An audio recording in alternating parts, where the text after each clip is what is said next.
The latest Statistics South Africa research indicates that the overall unemployment rate saw an increase to 32.9% in 2023.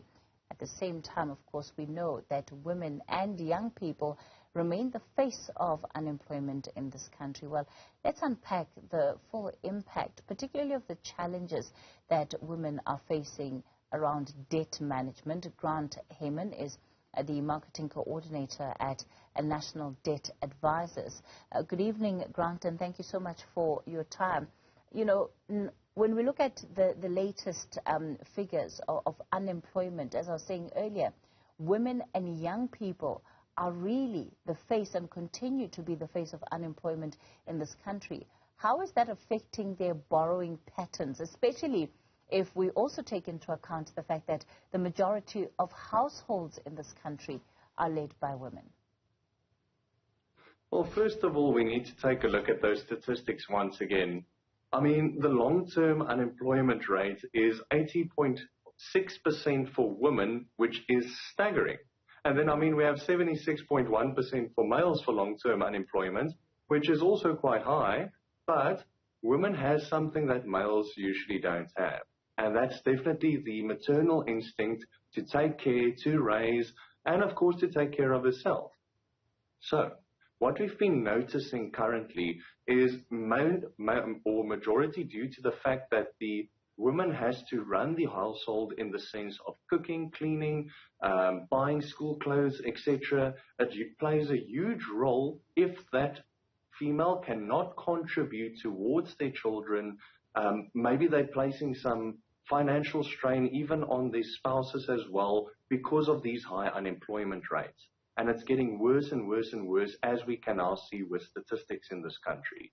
So what are the patterns that you as National Debt Advisors are seeing when it comes to the borrowing, this is, of money of women?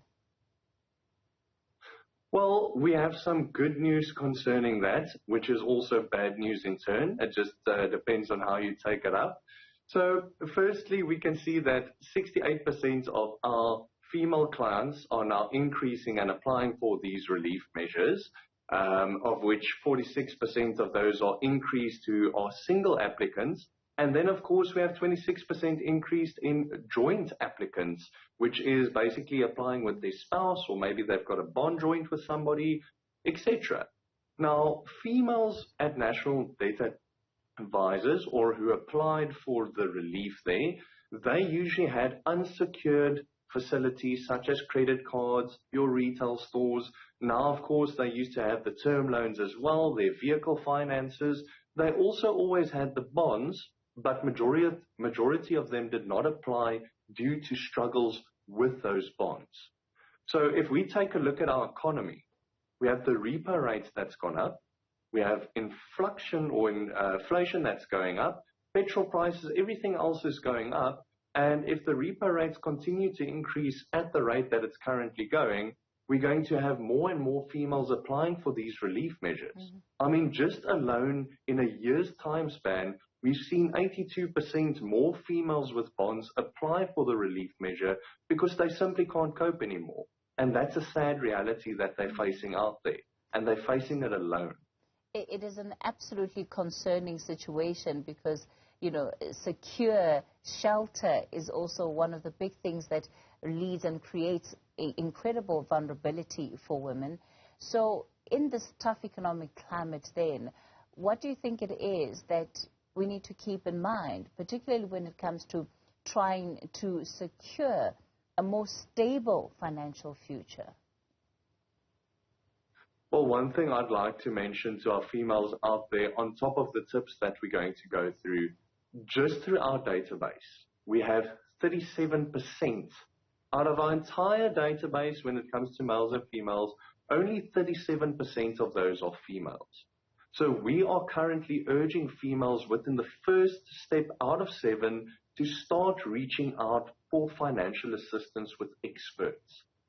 Then once more, it's very difficult to trust with scams in this day and age. It's very difficult with a lot of counselors not operating according to procedures.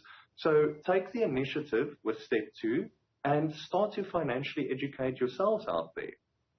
I mean, ladies, we've all, well, even us men, we've been forced to, we've all seen that new Barbie movie where you need to take power and control of yourself. You need to make your own future work. So, if you are afraid to reach out to other people, educate yourselves. You've got all the platforms out there to become financially successful. But also comes the budgeting, and you need to do it wisely. So at the end of the day, we all want luxuries. We all want to take our fancy Instagram pics, our TikTok pics with our lovely clothes, but nobody sees the heartbrokenness behind it and the sadness that goes on when those shots are not being taken. So start budgeting wisely, incorporating more of those funds that you do earn per month towards necessities instead of luxuries. Then, of course, you can also start paying off your debts with the largest percentage of interest, the fastest. Because remember, the biggest method that credit providers use to make money out of you is basically by the interest accumulation. So the quicker you finish that credit, the less you're going to have to worry about and the more money you keep saved in your pocket. Now, this is something very difficult to do, but to actually create an emergency fund. So if you have the possibility, ladies, create an emergency fund, scratch in your handbags, find those pennies. I'm pretty sure most of our female listeners out there who have vehicles has £2 lying in their cars. Please do everything you can just to save and get by monthly, because that emergency fund will save you when you least expect it. Then, of course, you can also take a look at alternative forms of income where possible. I've seen females out there, especially elderly ones, who knits, who makes these beautiful things that they sell just to get an extra buck in their pocket to get by from month to month. So those are just some of the things that females can do, but the biggest one is going to be goal-orientated. All of these steps will mean nothing if it's not taken upon initiative, if they're not assertive about it and not driven to reach their financial relief.